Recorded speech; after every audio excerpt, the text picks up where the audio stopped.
Kompas Petang kembali, Saudara Presiden Joko Widodo menandatangani Peraturan Presiden Nomor 75 Tahun 2024 tentang percepatan pembangunan Ibu Kota Nusantara. Aturan ini mengatur tentang ganti rugi lahan hingga hak guna usaha. Perpres yang diteken Jokowi 11 Juli kemarin itu berisi 14 pasal terkait penyediaan fasilitas hingga perizinan. Dalam Perpres disebutkan percepatan pembangunan IKN bertujuan membentuk ekosistem layak huni. Selain itu, untuk pemenuhan penyediaan layanan dasar dan komersial. Perpres juga mengatur penanganan permasalahan penguasaan tanah ADP atau aset dalam penguasaan.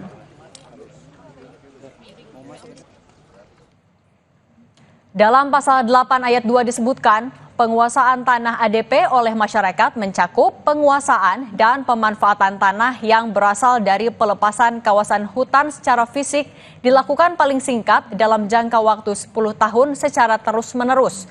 Dan penguasaan maupun pemanfaatan tanah yang berasal dari pelepasan kawasan hutan secara fisik dilakukan dengan iktikat baik. Iktikat baik ini dibuktikan dengan adanya historis penguasaan dan pemanfaatannya sesuai dengan ketentuan peraturan perundang-undangan mengenai pertanahan. Jelang HUT Kemerdekaan Republik Indonesia ke-79 yang akan dilaksanakan di IKN, Satgas Percepatan Pembangunan IKN, Danis Sumadilaga menyebut Istana Presiden dan lapangan upacara sudah siap mencapai 83%. Sementara kantor Presiden sudah mencapai 88%. Akhir Juli nanti, persiapan 17 Agustus diperkirakan akan rampung.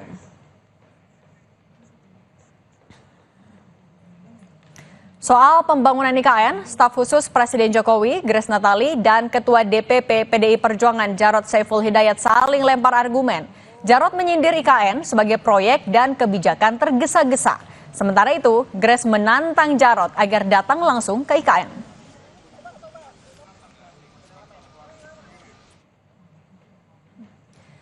Ketua DPP PDI Perjuangan, Jarod Saiful Hidayat, menilai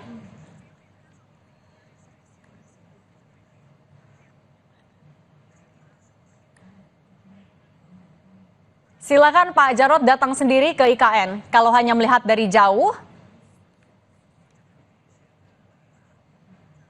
sangat mungkin tidak akurat, bahaya, banyak info menyesatkan, hati-hati, bisa kepleset, ujar Grace Natali, staf khusus Presiden Jokowi.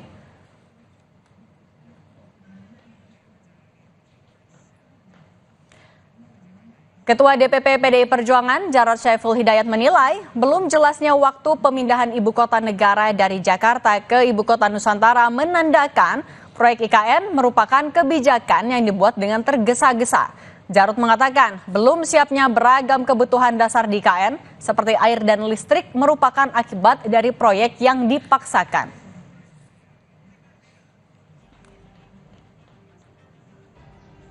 Kalau selalu dipaksakan, ya begitu hasilnya. Listrik belum masuk, air juga belum masuk, infrastruktur juga masih belum siap, begitu ya. Artinya apa? Inilah salah satu konsekuensi dari kebijakan yang tergesa-gesa, terutama di dalam implementasinya, di dalam eksekusinya. Menteri Pekerjaan Umum dan Perumahan Rakyat Basuki Hadi Mulyono menyebut jalan tol menuju Ibu Kota Nusantara hingga Pulau Balang sudah bisa dilintasi pada 17 Agustus 2024 mendatang. Ia mengaku akan mengecek fasilitas infrastruktur dasar itu pada 22 Juli 2024. Sementara itu, ruas tol seksi 6A Simpang Riko hingga rencana Outer Ring Road IKN dan seksi 6B juga rencana Outer Ring Road hingga Simpang 3 ITCI sudah dimulai pengadaan tanah. Presiden Joko Widodo pernah menjanjikan akan berkantor di IKN pada akhir Juni atau bulan Juli ini. Namun kini Presiden menyatakan IKN belum siap karena fasilitas air dan listrik belum tersedia. Jokowi mengatakan apabila semua sarana dan prasarana yang dimaksud itu sudah siap, dirinya bakal segera berkantor di IKN.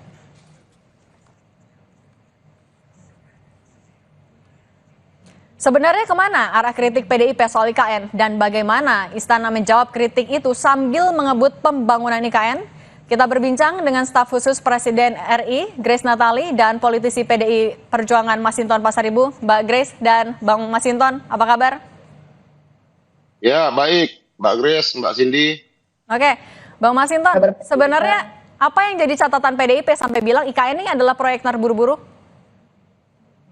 Ya, yang disampaikan Pak Jarod itu kan mengulangi dari pernyataan Pak Presiden ya, yang menyatakan akan berkantor bulan Juli ya di IKN.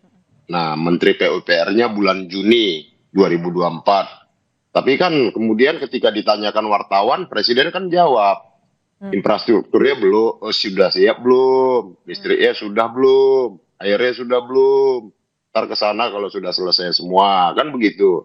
Nah tentu membangun ibu kota itu kan itu adalah simbol dari sebuah kedaulatan negara, kemandirian negara, artinya dalam arti kemampuan negara. Nah jadi ya dimanapun, di negara manapun, negara yang membangun ibu kotanya, kalau kita lihat umpama negara tetangga kita, ketika kota pemerintahan dipindah dari Kuala Lumpur ke Putrajaya, itu mereka menyesuaikan dengan alokasi anggaran negara tersebut. Karena itu adalah simbol kemandirian dan kemampuan sebuah bangsa. Tidak ngemis-ngemis investor apa segala macam. Begitupun di Tanzania, saya waktu itu ke Tanzania, pembangunan ibu kotanya itu berlangsung hingga 40 tahun. Sejak zaman Julius Nyerere sampai kemudian sekarang. Itu pun pemindahannya bertahap tuh. Kantor itu parlemennya dulu, baru kemudian diikuti presiden. Kemudian sampai sekarang aja kantor kedutaan besar Indonesia di Tanzania itu masih di kota lamanya, di Dar es Salaam namanya.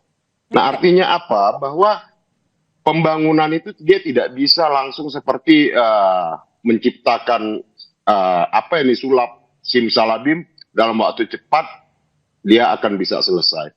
Nah tentu kita lihat semuanya ya, target-target itu kan meleset, bahkan sampai ngantor di sana pun meleset.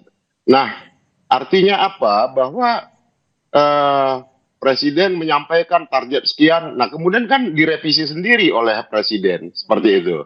Okay. Nah artinya apa? Yang disampaikan oleh Pak Jarod adalah agar tidak perlu tergesa-gesa, tidak harus ambisius menyampaikan kepada publik, kerjakan saja, jalankan saja sebagai. Mas Masinton, artinya nggak yakin Agustus sudah bisa berkantor Pak Jokowinya di sana?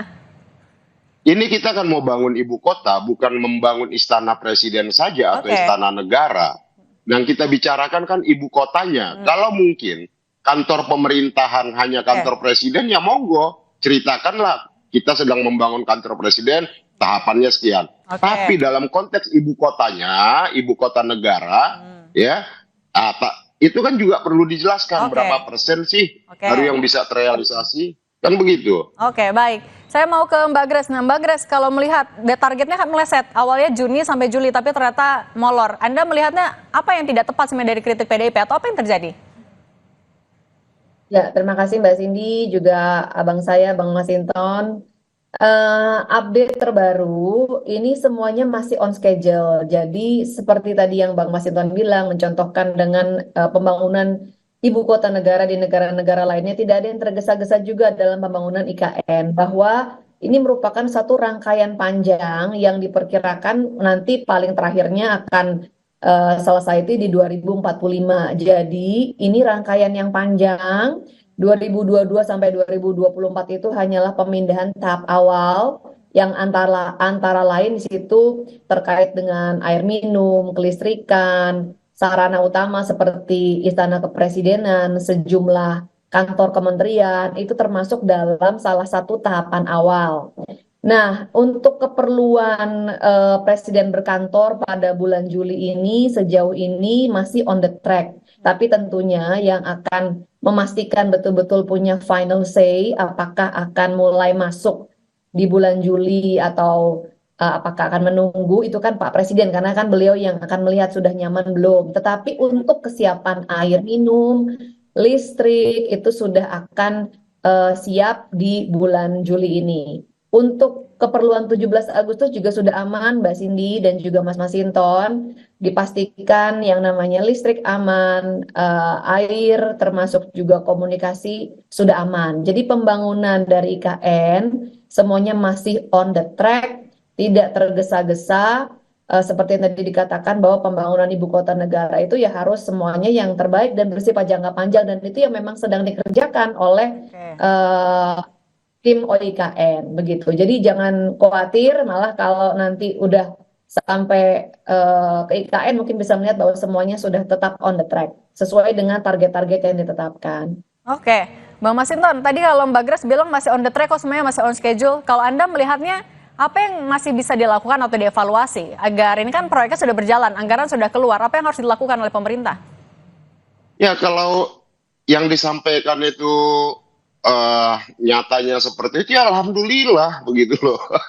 Tapi kan publik, yang ditanyakan publik itu kan, umpama progres yang disampaikan pemerintah sudah sekian, ternyata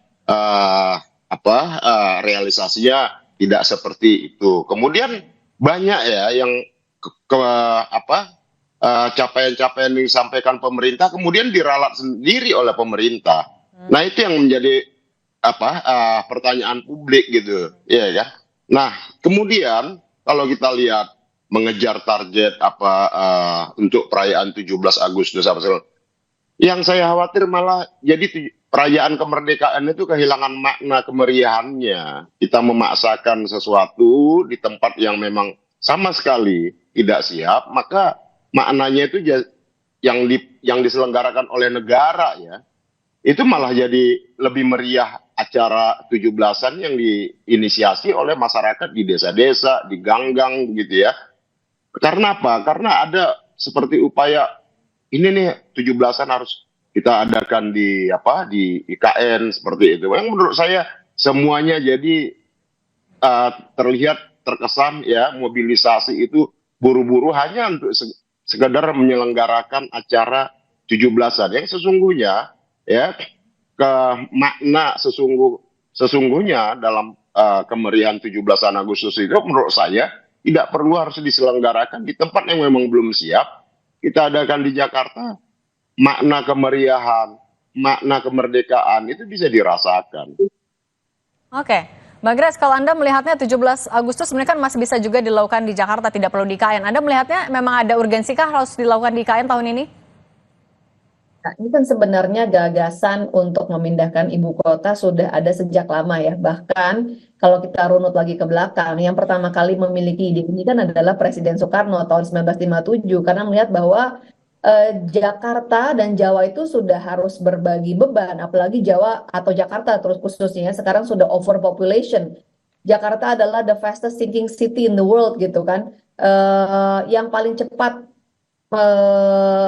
tenggelam begitu penurunan tanahnya. Jadi memang tidak ada jalan lain, tidak ada opsi lain, ini harus dibagi bebannya. Oleh karenanya saya harap ya termasuk teman-teman semuanya, yang termasuk juga Bang Masinton, bisa sama-sama mendukung, memberikan energi yang positif ya, bahwa kita itu nanti bukan mengejar 17 Agustus oleh karenanya semuanya harus tergesa-gesa, tidak, tetapi ini justru menjadi momentum kita akan mewujudkan visi para founding fathers kita, bahwa pembangunan nanti harus semakin Indonesia sentris gitu kan, bahwa pembangunan harus semakin merata, dan ini memang harus ada langkah berani untuk mewujudkan gagasan besar ini, yang dimana sebelum-sebelumnya mungkin ada banyak pertimbangan sehingga tidak jadi. Nah, Pak Jokowi lah yang kemudian mengambil langkah berani untuk mewujudkan ini, oleh karena memang perlu kerjasama semua pihak ya. Dan kita support, kita terima tentu semua masukan, mohon sabar, ini semua sedang dikerjakan, yang pasti tidak ada tergesa-gesa, semuanya akan memenuhi kualitas yang terbaik sebagai standar sebuah ibu kota negara. Oke, baik, kita akan lihat progresnya terus pembangunan IKN sudah sejauh mana dan akan sesuai dengan target atau tidak. Terima kasih politisi PDIP Bang Masinton Pasaribu dan staf sus Presiden RI Mbak Grace Natali, terima kasih sudah berbagi di Kompas Petang, sehat selalu. Kompas Petang akan dilanjutkan usai jeda bersama rekan saya Tifal Solesa. Ya, keluarga wartawan yang tewas saat rumahnya